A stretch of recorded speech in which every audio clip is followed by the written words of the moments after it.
পঞ্চায়েত ভোটে লড়তে ভুয়ো জাতি শংসাপত্র, এসআইআর এর সময় কারচুপি ফাঁস, চাঞ্চল্যকর অভিযোগ শাসক দলের পঞ্চায়েত সদস্যের বিরুদ্ধে। আলিপুরদুয়ারে রাজনৈতিক তরজা তুঙ্গে।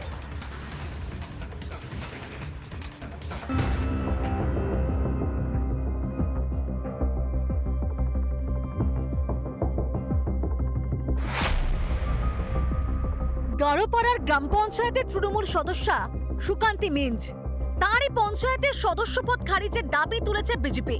অভিযোগ, তপশিলি জাতির জন্য সংরক্ষিত আসনে ভোটে দাঁড়াতে ভুয়ো শংসাপত্র জমা দিয়েছিলেন সুকান্তি।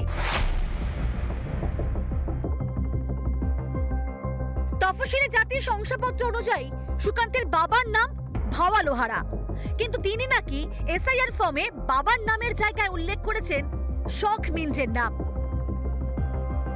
গেরুয়া শিবিরের দাবি, মিঞ্জ পদবি হলেও কোনোভাবেই ওই আসনে লড়াই দাবিদার হতে পারেন না সুকান্তি, কারণ মিঞ্জ পদবির অর্থ তিনি তপশালী উপজাতি। तो लोग 2 नंबरी करके एसटी सर्टिफिकेट एससी बनाया। इस बार जो एसआईआर हुआ उसमें पकड़ा गया तब मैं कंप्लेन की। जैसे मेरा मम्मी 2 शादी किए थे ना, जैसे नहीं मिला भवा लोहार का तो सेकंड वाला पापा का दे दिया। তালিকায় নতুন করে উঠে ফেলছে, এখানেও আছে বা অন্য সরকারি ডকুমেন্টেও উঠে যায়। মিসম্যাচ হয়েছে এমন কিছু না, বড় কথা না, এটাকে বড় করা হচ্ছে, সেটা ঠিক না। আজকে এই সরকারের আমলে যেভাবে ভুয়া সার্টিফিকেট, ভুয়া ভিডিও, ভুয়া এরকম আইপিএস এরকম অনেক কিছু দেখা যাচ্ছে এই তৃণমূলের আমলে।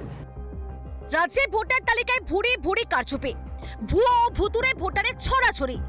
এসআইআর আবহে রোজই নানান জায়গা থেকে নানান অভিযোগ সামনে আসছে, আর এইসব জালিয়াতি ফাঁস হয়ে যাবে বলেই কি এসআইআর এ এত আপত্তি ছিল শাসকের?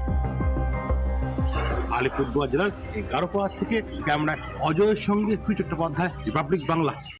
নানা ধরনের কন্টেন্ট দেখার জন্য লাইক করুন, শেয়ার করুন আমাদের ফেসবুক পেজ, সাবস্ক্রাইব করুন আমাদের ইউটিউব চ্যানেল। পাশাপাশি অন্যান্য ব্রেকিং নিউজের জন্য অবশ্যই চোখ রাখুন রিপাবলিক বাংলায়।